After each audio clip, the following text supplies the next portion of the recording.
Boa noite, pessoal. Muito Boa feliz por noite. todo mundo estar aqui hoje. Hoje a gente tem um convidado super especial. Então vamos começar essa semana na presença de Deus, acalmando os nossos corações. Tenho certeza que hoje a noite vai ser linda. Boa Maluzinha tá noite. por aí? Boa noite, Claudinha, Vânia. Maluzinha já tá Boa preparada. noite, meus amores. Ronan, Ou não, já tá ali também. Boa noite. Boa noite. Maluzinha, pode falar pra gente começar o nosso encontro, acalmando nossos corações, então, nessa noite linda. Boa noite, gente. Eu queria convidar vocês a fecharem os olhos, sentar em uma posição confortável, coloque a mão no seu coração, esvazie sua mente, organize ela, tira todo o trabalho, todos os lugares por onde você passou, onde você foi, o que você fez. Deixe sua mente limpa e preparada para verdadeiramente entender a palavra. Respira fundo, inspirando coisa boa, alegria, paz. E solta tudo de ruim que tá dentro do seu coração, toda a raiva, toda a angústia. Mais uma vez, inspira coisa boa, fé, amor. E solta tudo de ruim que tá dentro do seu coração, toda tristeza, todo rancor. Mais uma vez, inspira coisa boa, unção do Espírito Santo, força, fé. E solta tudo de ruim que tá dentro do seu coração, tudo que te impede de proclamar a palavra, tudo que impede o Senhor de fazer morada no seu coração. Pai, hoje eu te peço que esse encontro seja muito abençoado, que o Espírito Santo se revele no meio de nós, que a palavra aqui hoje possa tocar a todos e que tudo que o Senhor quer nos dizer, que Ele coloque na boca de cada pessoa que vai falar aqui hoje. Do vale à vitória, a força da fé. Todos nós, durante a vida, já tivemos os nossos momentos de vale ou ainda vamos ter. Momentos que fraquejamos na fé, momentos de escuridão. E muitas vezes, durante esses momentos, nós pensamos que, de certa forma, o Senhor nos abandonou. Um dia eu ouvi uma história que o nome dela é Pegadas na Areia. Essa história ela é bem grande. Mas, resumidamente, uma pessoa teve um sonho que ela estava andando na areia da praia com o Senhor. E aí, enquanto ela andava, passavam vários momentos da vida dela.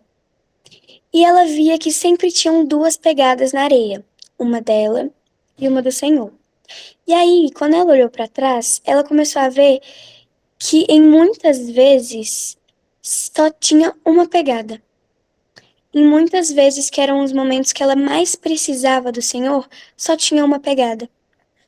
E ela perguntou para o Senhor: Senhor, por que você me abandonou nestes momentos tão difíceis da minha vida?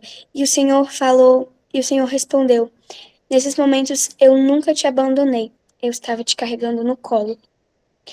E assim como nessa história, o Senhor não está somente ao seu lado nos seus momentos de vale, mas ele também está te oferecendo um colo acolhedor para te tirar do abismo. A força da fé. A fé é uma das maiores virtudes.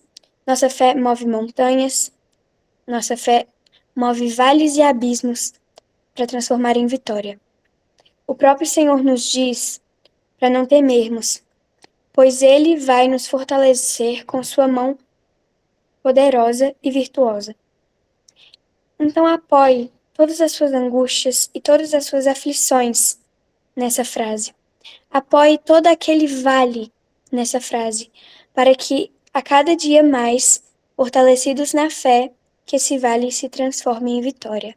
Amém? Amém. Muito obrigada sempre pelas lindas Amém. palavras, Maluzinha. Nada.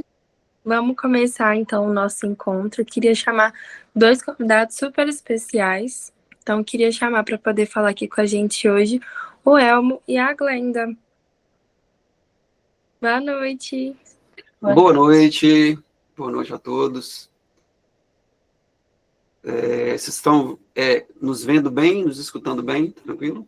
Sim, tá ótimo. Tá. Então, já de antemão, agradecer o convite, Ana, participar desse momento com vocês.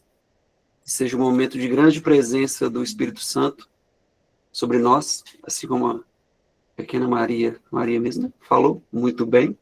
Que bonitinha, Deus abençoe. Já de antemão também dizermos que toda a experiência que vamos falar aqui hoje, ela é baseada na fé que a gente professa. Nós somos católicos, então nós vamos basear, o nosso testemunho é baseado nessa fé católica. Então tudo que nós vamos dizer aqui é baseado naquilo que a gente vivenciou dentro da nossa religião. Os momentos de vida que foram passados juntos. A Glenda vai falar mais um pouquinho hoje. Nós passamos juntos, ela tem a vivência dela, nós temos a nossa vivência enquanto casal. Então, nós vamos falar com base nessa nossa vivência. Quer falar algo antes, meu amor? Não, só reforçar que soube agora que é ecumênico, né? Não sabia, senão já teria dito antes. E aí, quem não se sentir à vontade, eu respeito totalmente, né? Se quiser sair, ficar à vontade para sair da live. Bom, hoje o que a gente vai fazer aqui, né? Convidar vocês para uma viagem no mar mesmo. Um mar que nem sempre é calmo, né? É um mar que, em meio às tempestades, às vezes deixa a gente num barco à deriva. Sabe quando você fica sem esperança? É bem isso. Quem aqui que já não deve ter vivido, né? Como os discípulos, que em meio à tempestade, apavorado, grita por Jesus e parece que ele está dormindo, né? Você pede socorro, você grita, enquanto o mestre parece estar em silêncio. Ou como Pedro, que diante ali de um grande medo, ouve a voz de Jesus, dizendo, venha, caminhe, mas ao caminhar sobre as águas, ele desvia o olhar de Jesus e acaba afundando. Ele nos lembra que nossa fé é testada o tempo todo. Ela é uma fé que nos testa mesmo, né? No sentido de ser um momento de decidir, olhar para o problema, para o nosso próprio medo, ou afundar, né? Afundar e não escutar essa voz que está nos chamando. A voz de Deus, que é o dono do vento, o dono do mar.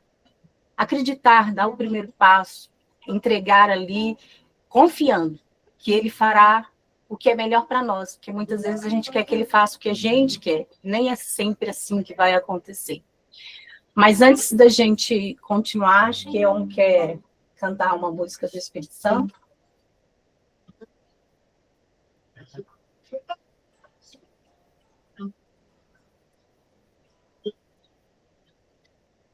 Eu navegarei no oceano do Espírito e aí adorarei ao Deus do meu amor. Eu navegarei no oceano do Espírito e ali adorarei ao Deus do meu amor. Espírito, Espírito, que desce como fogo, vem como em Pentecoste e enche-me de novo. Espírito, Espírito, que desce como fogo, fogo santo, e como em Pentecoste, e enche-me de novo. E hoje, então, a gente foi convidado a contar a vocês um pouco de nossas tempestades, mas também sobre o poder dessa voz, sabe? Que nos chama para fora do barco, que nos tira da tempestade. Eu venho de uma história de rejeição, de abuso, depressão, tentativas de autoextermínio, e sempre fui católica, mas por muito tempo parecia que Deus dormia, que Jesus dormia no meu barco, que ele não me escutava. E diante de tudo que eu vivia, mesmo sendo da igreja, sendo serva, por muito tempo eu me sentia assim, como um barco à deriva, que eu falei para vocês. Eu não via muito sentido na minha vida, né? Eu olhava para a minha vida e via um passado em que eu me sentia rejeitada, inadequada, como um estorvo mesmo para minha família, para os meus pais. Como se eu tivesse num abismo sem fim, né? E o abuso só reforçou a criança que não tinha valor, que se sentiu lixo, a depressão. Isso tudo me sufocava muito, sabe? Eu estava gritando por socorro, mas parecia que ele estava dormindo, como na passagem dos discípulos, né? E as coisas começam a mudar, porque durante a minha infância, adolescência, juventude, aqui não dá tempo de contar, né? Eu passei por muitas coisas, eu troquei de personalidade diversas vezes, tentando encaixar na vida dos outros, encaixar na vida dos meus pais, ser aceita, ser amada por quem eu era. E sempre que eu tentava algo diferente, o que eu encontrava era dor, não era amor. E eu já tinha uma decisão na minha vida, né? Com 18 anos eu comecei a trabalhar muito cedo, 14 anos de idade. Me afundei, esse foi meu vício. Eu nunca fumei, nunca bebi, mas eu tive o trabalho como meu refúgio. Então, um tempo que eu podia ficar no trabalho para eu não ter que lidar com os problemas de casa, eu fazia. Então, às vezes, eu passava 72 horas no trabalho só para não ter que voltar para casa.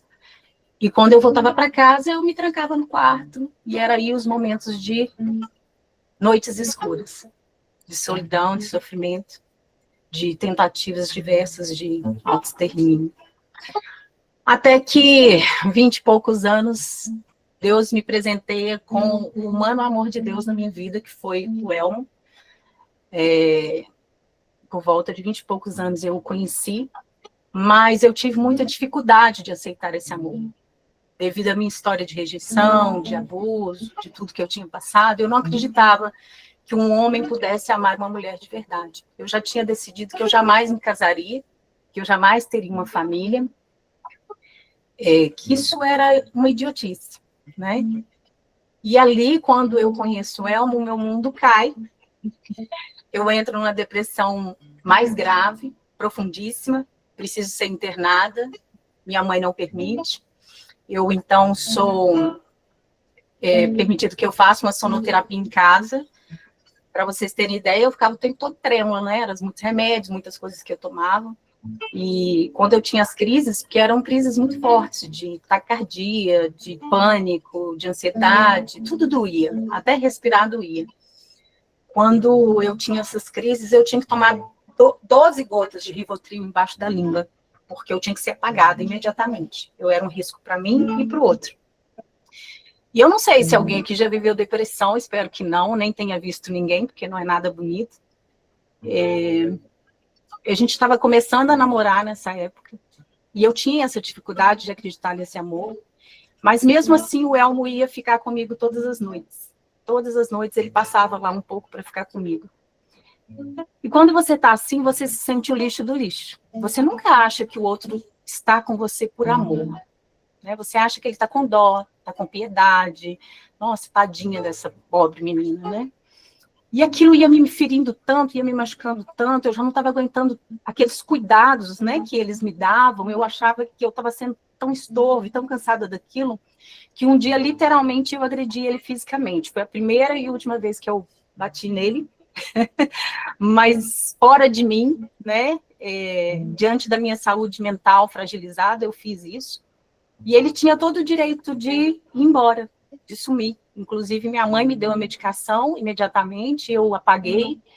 E alguns dias depois, 1 dia e meio, 2, quando eu acordei, ela falou assim: filha, esse rapaz verdadeiramente te ama. Eu falei: ama nada, não ama. É um cachorro safado, sem vergonha, como qualquer outro homem, mãe. E vai me iludir, vai me decepcionar, deixa ele viver a vida dele. E aí minha mãe, né, falou que, não, filha, você fez o que fez com ele, ele foi para a Copa, chorou muito.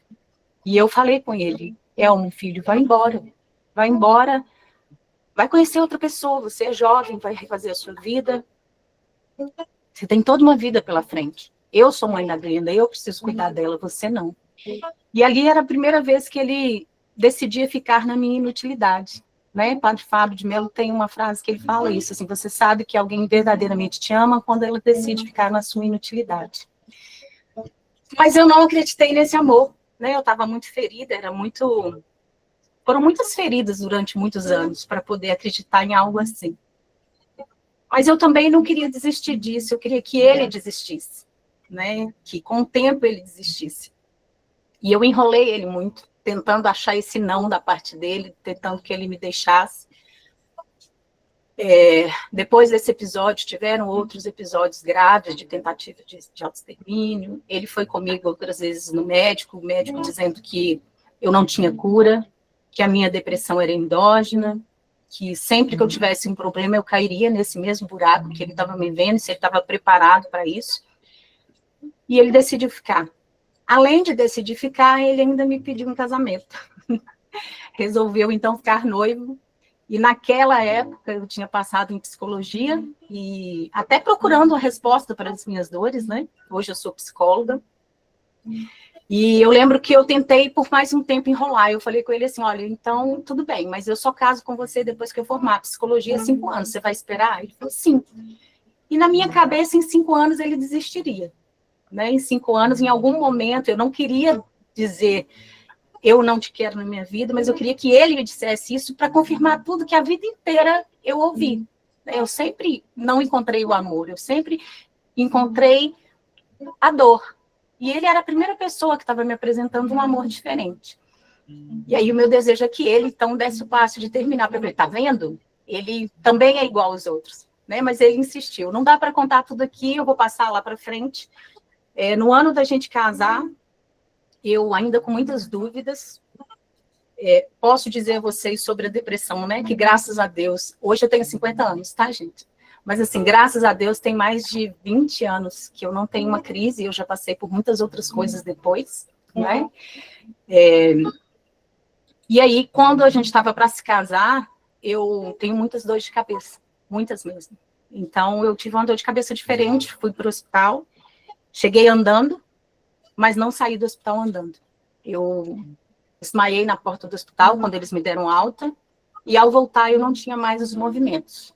Eu só conseguia movimentar a cabeça e muito pouco os braços, que estavam muito trêmulos, mas eu não conseguia sentar, eu não conseguia andar, e passei novamente a ficar dependente. Aquela garota que sempre foi autônoma, que sempre não dependeu de ninguém, ao contrário, né? Ela acabou sendo stay de família e tudo, voltava ali, igual na época da depressão, ficar totalmente dependente. E se eu não queria casar antes, agora que eu não queria mesmo, porque eu pensava assim: poxa, do jeito que eu estava antes, eu já estava duvidando desse amor, de uma família, de um relacionamento, assim é que eu não quero. E ele ia todas as noites ficar comigo no hospital, e eu tinha acabado de trocar de plano, não descobriam o que eu tinha, porque estava com carência, não podia fazer um monte de exame, e eu não conseguia sentar. Era como se várias facas estivessem enfiando na minha espinha. Fiz várias pulsão lombar para saber se era meningite, era uma época de surto aqui. E fui ficando. Até que um dia ele chegou e eu falei com ele que eu não vou me casar com você. Acabou. eu não consigo sentar numa cadeira de rodas para chegar naquele altar, eu não vou mais me casar. E aí ele, olhando nos meus olhos, ele disse assim, eu não estou casando com o seu corpo, eu estou casando com quem você é, e nem que eu precise te carregar nos braços até aquele altar, a gente vai se casar. Quando ele disse isso, vocês podem pensar assim, poxa, agora você acreditou nesse amor. Não. Eu tinha passado por abusos, eu tinha passado por rejeição, por muita coisa, para acreditar em palavras, né? E era muita ferida. Não fiquei curada rápido, mas eu digo que eu coleciono milagres, que Deus tem um olhar muito bom para mim, porque eu tive, né, um aneurisma, e hoje eu não tenho sequelas dele, eu ando, falo, faço tudo, e eu saí de lá, mas quando eu saí, eu ainda quis enrolar ele mais um pouco. Para vocês terem uma ideia, a gente tem 30 anos de amizade e só 19 de casado. Amizade, namoro, vai casamento, só 19 de casado. Porque eu fui enrolando, 19 em dezembro. Fui enrolando o máximo que eu pude. E quando eu saí de lá, eu fico assim, olha, eu não vou casar com você, não. E ele falou, por quê? Eu falei, olha, na nossa fé existe a crisma, e quando eu comecei a trabalhar muito cedo, e eu enfiava no trabalho para poder esquecer dos meus problemas, eu aceitava tudo quanto é plantão. Então, eu fazia a crisma toda, mas na hora de crismar, eu não conseguia crismar. No dia da crisma, eu estava sempre de plantão. E eu já tinha feito algumas vezes. E eu falei com ele, quer saber? Vou casar com você não, porque eu quero casar crismada, e eu não crismei ainda. Eu já estava com 30 anos. Aí, falei com ele isso. Falei, olha, não vou casar com você. Você vai esperar 2 anos, e aí eu vou fazer a crisma. Ele falou, não, agora não. E aí conversou com um amigo dele, que era coordenador de crisma. E nesse conversar com esse coordenador, ele falou assim, olha, ela não precisa fazer a crisma, porque ninguém está aguentando mais ela aqui. Né? Todo ano ela faz e acaba não... Manda ela só no retiro. Ela só precisa de ir no retiro. Eu fui nesse retiro, me senti muito fora do meu habitat, porque, embora eu sempre estivesse na igreja e servisse, os jovens lá, os adolescentes, tinham 15 anos, eu tinha 30. Eu estava me sentindo a tia do retiro, né? Totalmente deslocada. Lindas palestras, mas nada me tocava. Mas foi nesse retiro. Sexta para sábado, nada. Sábado para domingo, eu já tinha decidido que eu ia embora no domingo cedo e que eu ia terminar com o nosso relacionamento, porque para mim não fazia sentido família, casamento, nada disso. E aí, então, eu tive uma experiência com Deus. Ele me abraçou através de uma pessoa. E nesse abraço, eu pude ressignificar toda a minha história. Ali eu consegui ver passar um filme mesmo, sabe? Ali, num momento que pediram para escrever uma carta, como se fosse o último dia da nossa vida, os jovens não conseguiam, eles choravam o tempo todo, mas eu fiz muito rápido, porque eu já tinha feito isso várias vezes na minha vida, né? E fiz muito rápido e fiquei angustiada. E essa pessoa que eu nunca mais vi me abraçou e depois sumiu. Mas eu lembro de ter pensado e passado coisas de que as pessoas não vão me amar como eu quero. Elas vão me amar como elas podem, né? Meu pai passou fome. Meu pai calçou o primeiro sapato com 16 anos. Meu pai é alcoólatra. Meu pai nunca disse e nem vai dizer eu te amo com palavras, mas hoje eu sei que ele diz que me ama de outras formas. Quando eu vou na casa dele, ele não deixa eu sair antes de falar assim, filha, passei 2 bifão para você, tá dentro do meu forno. Esse é o jeito dele dizer que me ama. A minha mãe, a forma dela dizer que me ama, foi me contar tudo o que ela queria ser. Ela sonhou um dia ser a Glenda. Aquela jovem que, muito cedo, já tinha sua independência financeira, de 18 anos já era gerente geral de uma grande empresa, que lutou pelos seus sonhos. Minha mãe é muito submissa, nunca teve espaço, nunca trabalhou fora. E ela via em mim tudo que ela queria ser. E talvez por isso ela não conseguiu enxergar a minha dor. E tantas outras coisas que eu fui percebendo. Mas foi nesse retiro que eu consegui ressignificar que mesmo os abusos, tudo que eu tinha vivido, eu não precisava levar para minha família. Eu poderia fazer tudo novo com a graça de Deus. que a única pessoa que realmente vai me amar e que não vai me magoar nunca é Deus, que é perfeito. E foi Ele que me quis aqui, foi Ele que me desejou aqui. Mais ninguém. Mesmo que meu pai e minha mãe não tivessem me desejado, foi Ele que me desejou e Ele tinha uma missão para mim. E aí sim, né? Eu compreendi que eu ia errar com ele, o Elmo ia errar comigo. Se a gente tivesse filhos, eu provavelmente ia cometer mesmos erros ou parecidos com que os meus pais, mas que existia uma coisa que se chamava perdão. Que o perdão era lindo, que ele podia ser dado, renovado todos os dias e que ele é necessário no casamento, na família. E aí sim a gente pode se casar. Né? Eu aceitei casar, casamos, então logo casamos, queríamos ter filhos. E não foi fácil, mas ficamos grávidos pela primeira vez. Muitas pessoas felizes conosco na nossa paróquia. Ganhamos muitos presentes, né? Contamos para Deus e o mundo, porque a felicidade era muito grande. E ali, quando eu fui fazer o primeiro ultrassom com 3 meses, eu descobri que eu tinha passado por um aborto retido. Aborto complexo, eu não, mesmo ficando no hospital, internada, colocando medicação, eu não expulso o feto, nada. E depois de 24 horas, eu acabo indo para uma curetagem, que eles chamam de curetagem forçada. Voltar para casa nesse primeiro foi muito difícil. No hospital já foi muito difícil, porque nessa época a gente era tirada dessa situação e levada para quartos com mães, com seus bebês, o que hoje, graças a Deus, não é mais permitido, porque era muito dolorido. E ao voltar para casa, Elmo já tinha escondido tudo que eu tinha ganho, nem sei até hoje onde ele colocou. Mas o Elmo tinha muito medo que eu caísse em depressão de novo. Lembra que o médico falou que a qualquer momento, qualquer coisa que acontecesse comigo, eu cairia em depressão? Mas aqui eu já conhecia aquele Jesus que chamou Pedro para andar sobre as águas e o ensinou que era preciso focar na voz dele, no olhar dele. Ali eu já sabia que se Deus faz, ele é Deus, se Deus não faz, ele continua sendo o meu Deus. Não importa. Eu não o amava mais pelo que ele podia me dar, mas eu o amava por quem ele era, exatamente por quem ele era. Não foi fácil, Elmo ficou com muito medo, ficamos grávidos de novo, né? Primeiro ultrassom, 3 meses ok, coração batendo, felicidade plena. Mas no segundo ultrassom, 4 meses, o médico, muito educadamente, disse que não tinha bebê nenhum ali mais. Ele tinha morrido, ele estava morto. Passava pelo segundo aborto retido, não foi fácil, né? Dores, sofrimento. Não é pelo fato de eu entender que se ele faz, ele é Deus, se ele não faz, ele continua sendo Deus, que eu não sofri. Eu continuava sofrendo. Só que eu entregava pelas dores das mães que abortam, pelos problemas do mundo, por outras coisas, entendendo que Deus tinha um propósito muito grande, uma promessa para nós. Passou-se muito tempo, fiquei grávida de novo, terceira gravidez.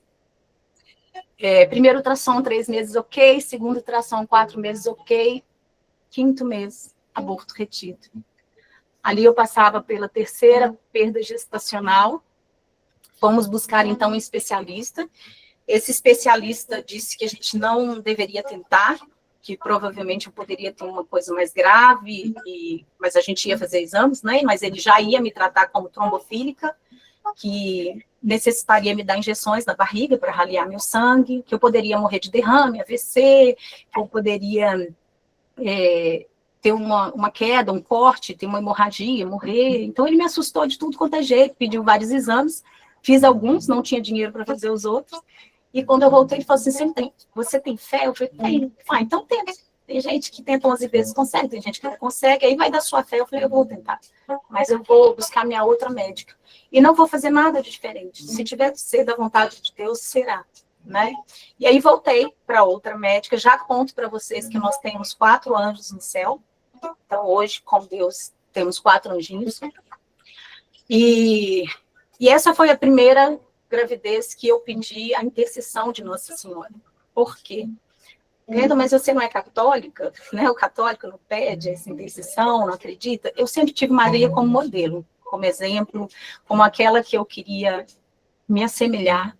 Mas eu nunca tinha pedido ela para interceder a Jesus por mim, para que ele pudesse interceder a Deus, né? Porque eu sei que é Jesus que intercede a Deus. Como eu também sei que ela não faz milagre algum, né? Quem faz é o próprio Deus, o próprio Cristo. Mas eu pedi, nessa gravidez, a gente tem 7 sinais claros que Deus nos mandou, né, mostrando dessa intercessão. E quando esse bebê já estava com 8 meses, ele era muito grande, muito pesado. Com 8 meses ele estava completo, e a decisão da médica e a minha era que a gente pudesse fazer uma cesárea o mais rápido possível, porque era um risco para ele. E na sexta-feira, quando ela marcou para a segunda, ela ligou para o Elmo e falou: olha, eu não vou fazer a cesárea da Glenda segunda-feira, vou fazer da minha sobrinha, vou desmarcar e a gente faz depois. Quando ele desligou, eu falei: liga. Ele falou: por quê? Eu falei: olha, nosso filho, ele sempre mexeu, desde o dia que ele mexeu a primeira vez, e hoje eu estou angustiada, ele não mexeu nenhuma vez, nenhum momento. E já era de tarde. Ele ligou, ela falou: vocês estão loucos? Corre, estou na Santa Casa, vem aqui. Nós fomos rezando o terço da misericórdia, que é um terço que a gente sempre reza junto, onde fala Deus Santo, Deus Forte, Deus Imortal. Elmo pôs a mão na minha barriga e essa criança mexeu pela última vez. Um pouquinho, e eu não senti mais. Fomos para o hospital, Santa Casa, fiquei 40 minutos numa maca, um aparelho, e quando a médica chegou perto, ela falou: poxa, mãezinha, suas coisas estão aí? Eu falei: não. Ela falou: corre, voa. Mateus está em taquicardia fetal, sofrimento fetal, e a gente vai perder ele em segundos. Eu fui, voei, corri, mas o Elmo queria tomar banho, fazer barba, bigode, escolher a melhor roupa.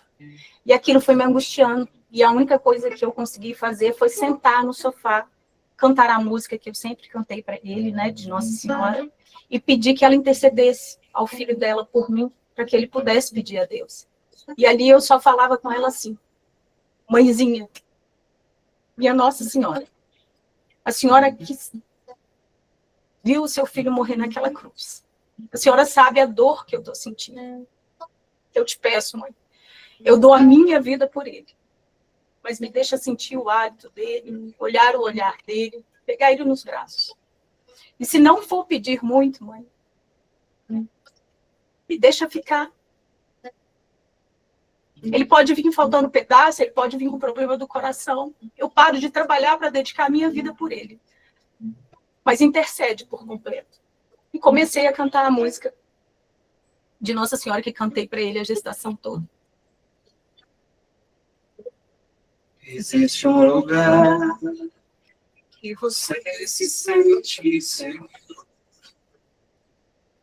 Existe um lugar onde o mal não pode te atingir. Existe um lugar onde o medo se torna impotente, onde o seu coração doente é curado. Vem pro colo da mãe, aqui você se sente seguro. Aqui todo o mal do mundo é esquecido num abraço de amor. Vem pro colo da mãe, aqui as tempestades se acalmam. Aqui toda dor de sua alma é consolada pela Virgem da Dor. Vem pro colo da mãe. Vem pro colo da mãe, vem pro colo da mãe. Vem pro colo da mãe, vem pro colo da mãe, vem pro colo da mãe. Existe um lugar. Posso por quê? Opa, o pessoal te vê bem.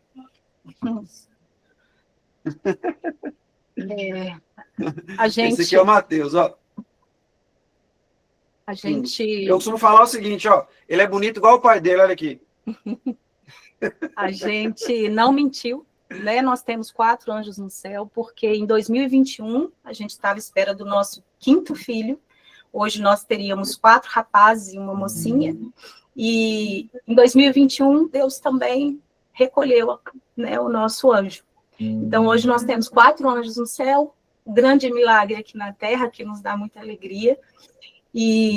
Mas nós vimos partir nosso primeiro, nosso segundo, nosso terceiro, nosso quinto filho.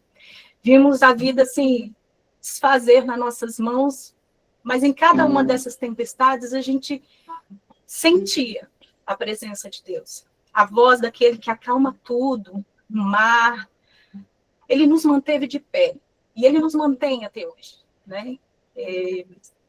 A fé não é a ausência de tempestade ou de problema. Não quer dizer que você nunca vai estar no abismo, que você nunca mais vai estar no vale, mas é a certeza de que Deus vai estar sempre ali no barco, mesmo quando parece que ele está em silêncio. E não é fácil, né? Depois disso, a gente já viveu muitas outras coisas, como, por exemplo, eu e o Matheus já tivemos juntos uma troca de tiros, um assalto. A gente já teve embaixo de escombro, e se o Elmo não me tira, a pilastra cai na minha cabeça. Então, assim, nada disso me fez voltar à depressão, nada disso me fez voltar a noites escuras, porque agora realmente eu conheço o Deus que eu sirvo. Agora realmente eu compreendo que eu o amo, independente do que ele pode fazer por mim, mas por quem ele é. Ana, eu vou pedir licença de 3 minutos para atrasar vocês, 3 minutos só, porque eu estou sentindo a necessidade de fazer uma oração bem breve. Prometo não atrasar muito vocês. E em meio a essa oração, nós vamos cantar uma música também. E eu queria dizer o seguinte, eu não sei onde você está aí, atrás dessa telinha aqui, eu não sei onde a gente pode chegar com essas palavras que nós proferimos. Mas eu queria dizer o seguinte, que Deus já sabia o que você ia ouvir hoje. Aí, onde você está, nesse lugar que você está, Deus já sabia de tudo que você iria ouvir. Ele já sabia de tudo que ia acontecer nesse dia. Já sabia o horário que você ia entrar nessa live. Então, eu gostaria de dizer para você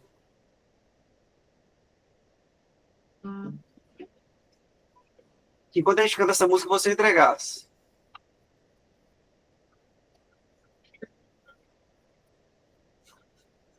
Entregasse tudo o que você sentiu quando você estava nos escutando.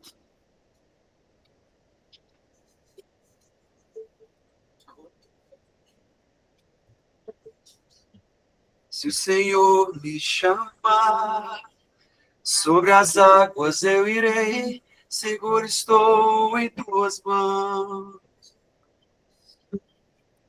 Entregue toda a sua fé. Se o mar se agitar, olha a foto dela, a onda se levantar, Deus não te conhece. Meu barco não afundará, comigo meu Deus está. Pode o vento soprar, a tempestade surgir, mas eu não vou resistir. Oh. Ao ouvir tua voz a me chamar, e sobre o mar, ele ordenará e o mar se acalmará. Meu barco, meu barco, ele não afundará. Não afundará, porque comigo Deus está. Meu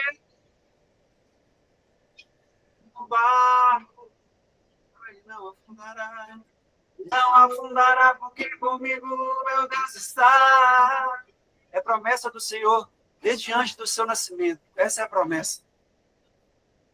Ele ordenará e o mar se acalmará. Ele ordenará e o mar se acalmará. Ele ordenará e o mar se acalmará. Qualquer tempestade que você estiver vivendo, você pode estar pensando que as ondas vão engolir o seu barco. Mas a promessa de Deus, ela nunca falha. Ele ordenará e o mar se acalmará. Ele ordenará e o mar se acalmará.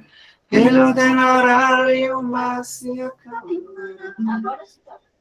Deus te abençoe hoje e sempre. Amém. Amém. Ai, gente, que testemunho mais lindo, assim.